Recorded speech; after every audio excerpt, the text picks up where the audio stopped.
so much going on. Where do I spend my money? The engagement level has to be intentional and you have no breaks. And on the back of the vest, it actually said, Ranger, danger. Welcome to another Get the Money, an open conversation between founders, entrepreneurs, and the like to discuss the new GTM. No, not go to market. Get the money. My name is John Connie, co-host of the show. I'm joined by Bobby Napoltoni and Keith Newman in this episode where we discuss trade shows. Are you doing it like you did 3, 4, 5 years ago? Do you just show up and throw up and hope that your sales team gets enough leads? Are you relying only on your booth to grab attention, or are you extending that attention out to social media platforms, press releases, and the like? We discuss these and more, so whether you're watching the whole video or listening on your commute, I hope you enjoy the show.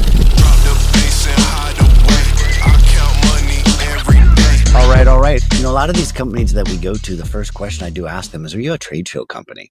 Why would you say that? You did 10 trade shows last year. You have 4 customers. Like, what are you doing? So I broke it down into you got to pick the right ones to do. You got to prep properly. You got to figure out what's that process, and then you got to prosecute it relentlessly. And those 4 Ps are the only way it's going to work. Yep. Trade shows are back, though.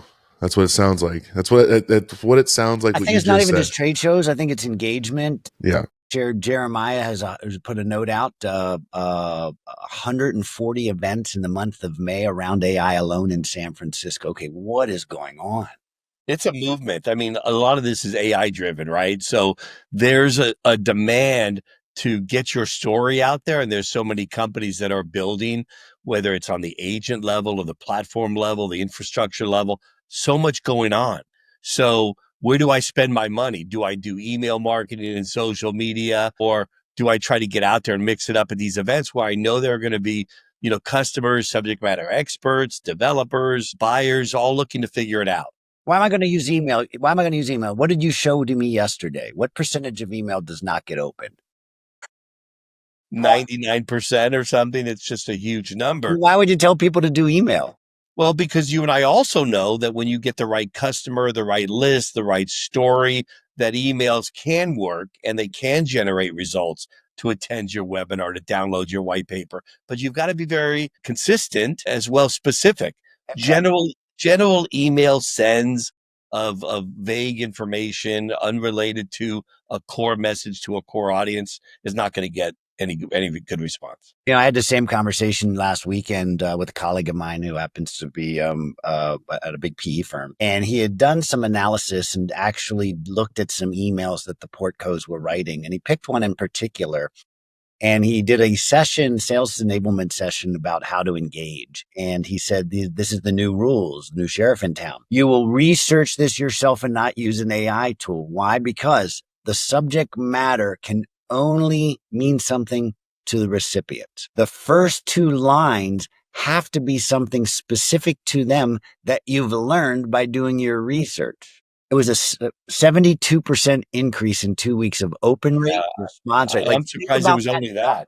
Spam. I asked that question. Did they go to spam the other? Why did it not get 99? Yeah. I mean, it's funny because people like to talk a lot about how video, you have the first 3 seconds, but that's not only video. That applies to every single piece of content. Other than an image, which you can see whether or not you're going to enjoy an image. The first second you see it, you keep scrolling. But in the first 3 seconds of a video, you need to have the hook. In the first 3 seconds of someone seeing your email, the subject is your hook. And then if that subject is good and they get into the body and that first sentence isn't a good hook, they're gone. Yeah. I so think like what you just said. A lot of people got lazy once we discovered, you could personalize emails with somebody's first name and their company. Yeah. Like, that's enough. Back to the trade shows. How do you think we've done this differently? And let me jump in with a quick thought. And that is, it's so important to have a strong message, right? When you hit the floor at the event, the 1 or 2 or 200 people you have supporting your company, do they have a story to tell? Is it a consistent message? Is it one person saying one thing and another person saying another thing? And everybody go, yeah, how you doing? What did you have for lunch? How's the weather? Or, I'm so glad you came by the booth. I have something exciting to share with you. It's going to be perfect for you. Tell me about you. So again, having everybody on the same message. At prep time, I think a lot of people fail from the prep time. We know that, we see it because, John, we experienced it in this fall where we wrote the prep and no one would even come to the meetings. Keith, sometimes you don't have to hear the message. You just have to see it. Yeah. Because when I wore this at the TSAI conference, Every person came up and said, "What is that?" Everybody, 100, they looked at 100% looked. The bold ones that actually had questions, and I got to share. I was there at the beginning of No Software, and we're going to here to help you with no tickets, and they lined up to listen. Yeah, it's finding that niche visual that gets people to double take, triple take, wait, what is that? And then, like you said, not everybody's going to approach you on it, but the people who do, you get into those conversations. And that wasn't the first time you did it. Okera, I believe, is the first time that was John, done. that's the perfect example of breaking through the noise. It's a noisy arena you're in, a hall you're in, a room that's like, how do I get people to see me? Right? It's the same issue in all marketing. How do I get through the noise? I think it's not even noise, but what really made us think through and prepare for that event, because it is a big event. reInvent for AWS is their, it's their Super Bowl. Let's be honest. And we were fortunate enough to have come off a end of summer event with Gartner.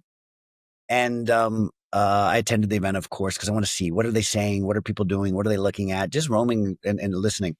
And as you walked down the aisle, I kind of felt like I was at a used car lot or a brand new one where it was red and yellow and blue, and all the booths looked the same. The colors changed because they were all look like Camrys Or a big old auto mall. An auto mall. That's probably the better way. It was an auto mall, and I didn't even know what to think about looking for, and it was overwhelming because I know I just need transportation.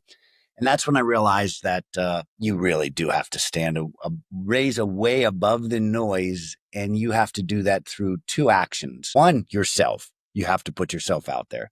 Two, stop putting yourself out there and let your customers do it for you. And I was sharing with Keith this morning, the new campaign that we kicked off for App Edge is averaging 1 to 3 ICPs a day. All right. That's big. Okay, that's big. Okay, we hadn't seen that yet. Why? The message, the repeatability. You also have, on that same note, we had inbounds from VCs looking, what are you guys up to? So getting your message out consistently is important. But back to trade shows, to Keith's point, that message has to transcend everything you do. This is one of the things we did exceptionally well at Salesforce, which is you had to be certified on the company message. Yeah, I mean that's the big part of it too. And like, I'm not a salesperson. I'm purely video production. I have enough marketing and sales experience to I call be BS. able to advise. Everyone's in sales, John.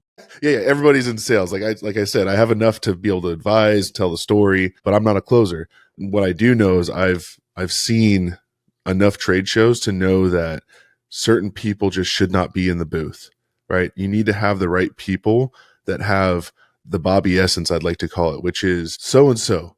Hey, how you doing? And then all of a sudden they think, wait, do I know this guy? But it doesn't matter. Now they're in the conversation. What do you want to talk about? It's like the engagement level has to be intentional, and you have no breaks. You cannot take a break unless it's like a mandatory, hey, go walk around the trade show. This person's got your space covered. There's no breaks. First rule of Fight Club for trade shows, John. Don't talk about get caught talking to a colleague.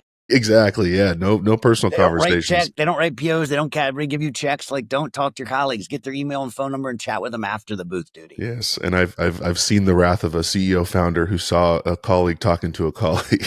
I have been there. Oh, yeah. Yeah. But before we go into anything else, I want to make sure we cover the next important thing, which is show up with more than yourself.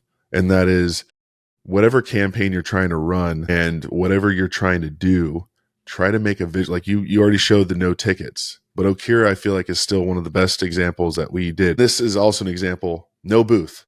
If you don't have a booth, how are you going to show up and get people interested? So as we think about trade shows, you'll hear me say about standouts. Standouts not just about messaging. It's about how you train your team to be prepared for when the folks come up, what to say, how to engage, how to score a prospect, and how to ensure that that engagement maximizes not just what your company wants to say, what it stands for, and how you have helped others, like the prospects that are coming up to learn more from you. And so we went to AWS with Okera, and we realized that it was a sea of noise. And so having a booth, we couldn't afford anything meaningful.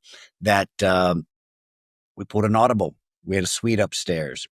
If you know something about me, I love to create elements and opportunities of uniqueness. Red velvet rope moment. And only those that were invited and approved could come up and see what we were doing for our customers that you couldn't see on the trade show floor. So imagine making comments like you probably did a bank transaction. We protected you. You probably did a stock market trade and we protected you. You can't see it on the floor. Come up and see. And the line went out the door. We had AWS execs going, I need to see it. I need to see it. I'll bring a prospect and you can. And they did. And they lined up. And that was what created the friends of you have something so special. We'll flash a picture and we'll show the orange vest because we have lots of them in the room of us talking and meeting.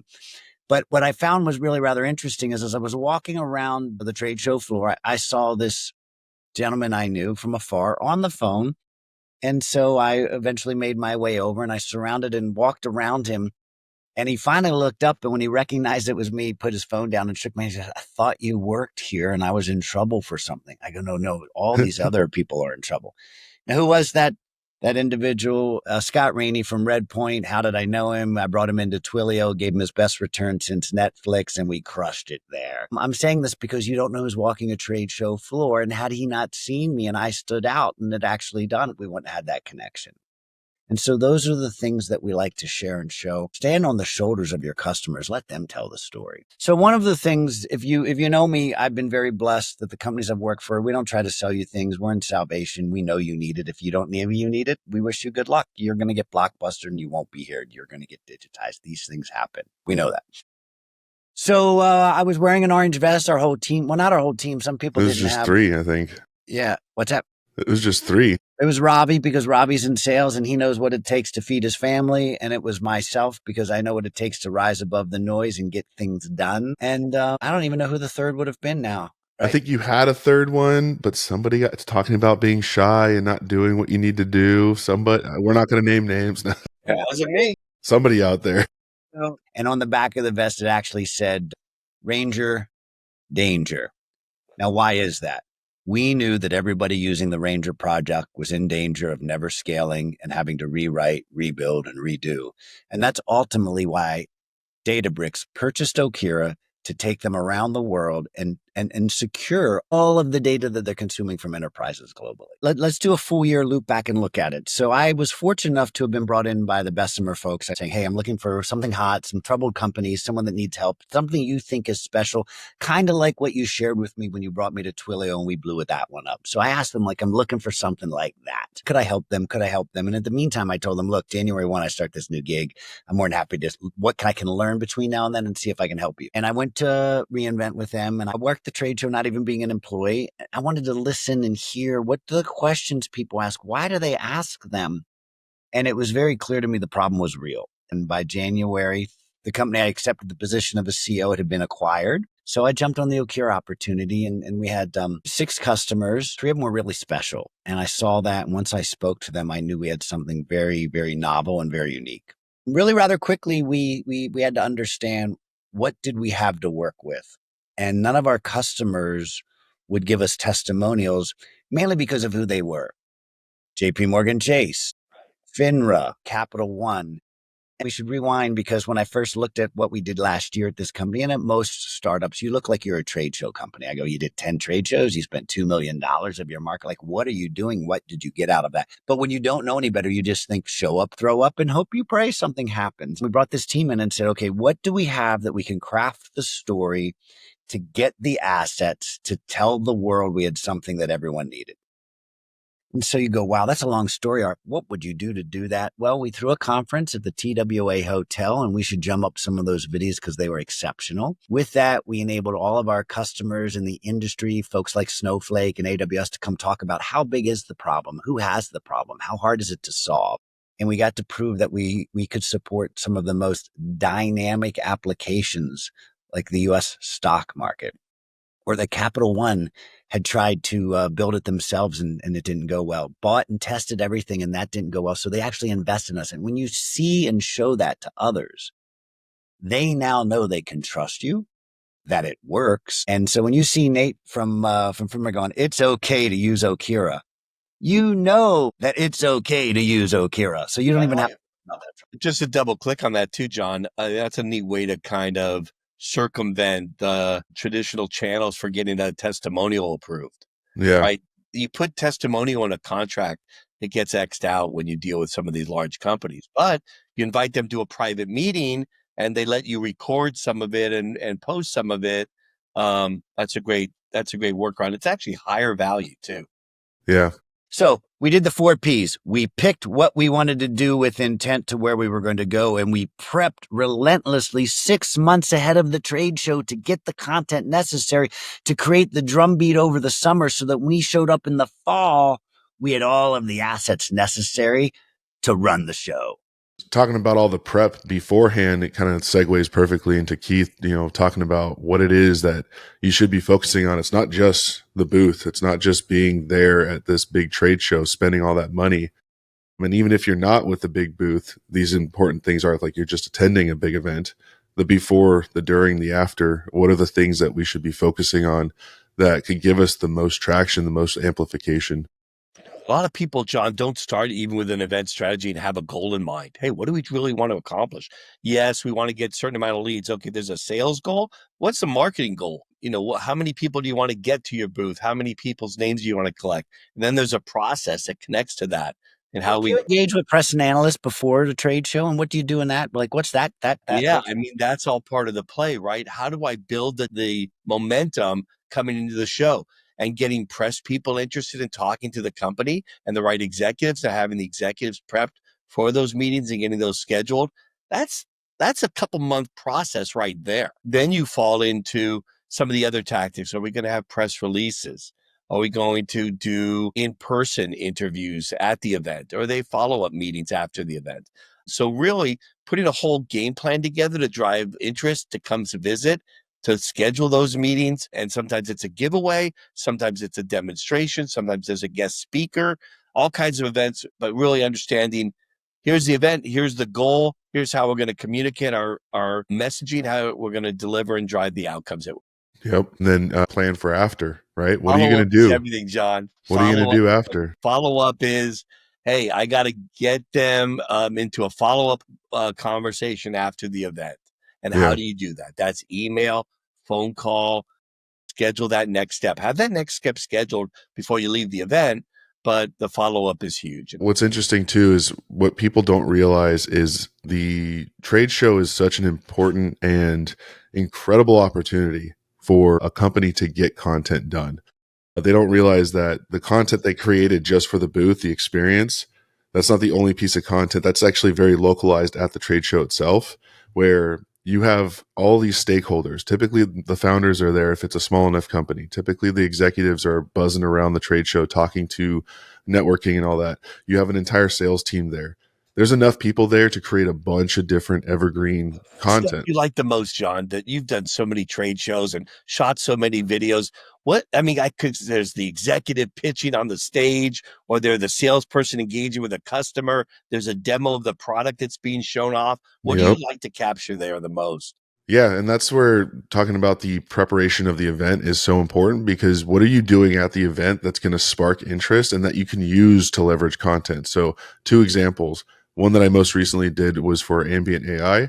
They had an actual live demo where you walked through a door and their technology detected everything that happened within that confined space, and it's real time. So, cool, that happened at the event. Now, how do you show that to people that didn't go to the event? Or how do you get people to come to day two? You do a quick booth tour. You say, here's what you missed, or here's what you can come see tomorrow at day two. And you post that thing right away. And then the second example was Path Robotics. When we went out, they have an incredibly large booth. They had a lot of budget. They need that space anyways because they got large robotics. We're talking about a major manufacturing Yeah, technology company. They're they bringing need the stuff. space. But how do you maximize what's going on that booth floor? Well, you do a booth tour, and then on top of that, they had a actual robotic arm picking and welding parts, production parts that were going to be shipped to a customer. What an incredible opportunity to grab a salesperson and have them walk through that process. Now you have a piece of content that you can send as a follow up with the what we were just talking about with your sales team, talking to people who showed up to the event, people who didn't. Here's what you missed. Let's talk about how we can solve your problems. Yeah, it's amazing, right? To be able to reach a huge audience that Hmm. was at the show, wanted to be at the show, was at the show, didn't see you. There's a lot there. How do you, and again, you and I work on this together, but how do you drive that distribution of that content to help Yeah. capture that audience in the proper way? Yeah, and that's definitely the harder part because that's where you have to lead a lot of horse to water and hope they drink. Once you create something and put it out there, it doesn't mean that people are going to flock to watch it unless there's that incredible hook and it gets a viral moment and people start to just pour in to watch and engage. You have the great content, and it's getting the people behind it to share it, Yeah, to comment on it, to get the distribution of the process. content to drive the engagement. Yeah, Bobby's pointing the flywheel conversation that we Why all. don't people post, John? And do you have any recommendations? Because we've encountered this. They don't know to. They're not uncomfortable. They're not. It's a lot of mixture of both. I'm even myself. I try to do user generated content for myself while I was at my last trade show, trying to say, here I am, day one, super excited. You just kind of get this weird feeling nerves. I don't know, Bobby, you don't have these for some reason because you walk through airports and you just create whatever the hell you want to create. And sometimes it just takes multiple takes. And that's what I've told people is don't try to nail it on the first one. If you do, hooray, good job, you did it. But do 3 takes, get the 4th take. Maybe that's the one you're ready to post. But the user generated stuff is the most important because the cool content that I make makes you look professional, makes it look like you're backed, makes it look like you've got the budget. But the user generated stuff makes it look like people trust your message and understand your message. It shows so much more value when your sales rep is in the booth and says, here, I'm at this trade show. Come visit the booth. I can show you an entire demo, and then tag 3 prospects. That's distribution. It's virality. That can be some virality right there. Yes. I quickly did a quick. I looked late last night for my orange vest. I was going to don it, and it had a revelation. Putting my office together, all of the artifacts of success, as we'll call them, around the room. And we need to get some more up because some of them. I got a comment from someone yesterday. What's that box in the background? Yeah. And it was interesting because coming back to trade shows, he ended up working at one of our competitors. And so he said to me, I remember that trade show at Comdex, and we had a booth as big as a football field. Thanks for watching. I hope you enjoyed it. Hope there was at least one specific piece of value that you got from it. And if there was, reply to the newsletter and let us know. And if this is your first Get the Money, welcome. Thanks for joining us. And if it's not your first time, huge favor to ask. And honestly, if it is your first time, same favor. Forward the newsletter to a friend, a colleague, a family member, someone you know will find value in this conversation. Maybe they're a field marketing director or a founder looking for the fresh new idea for their next trade show. Or maybe you just think the message is so darn good that you have to share it with a friend. Either way, thanks in advance, and we'll see you in the next one.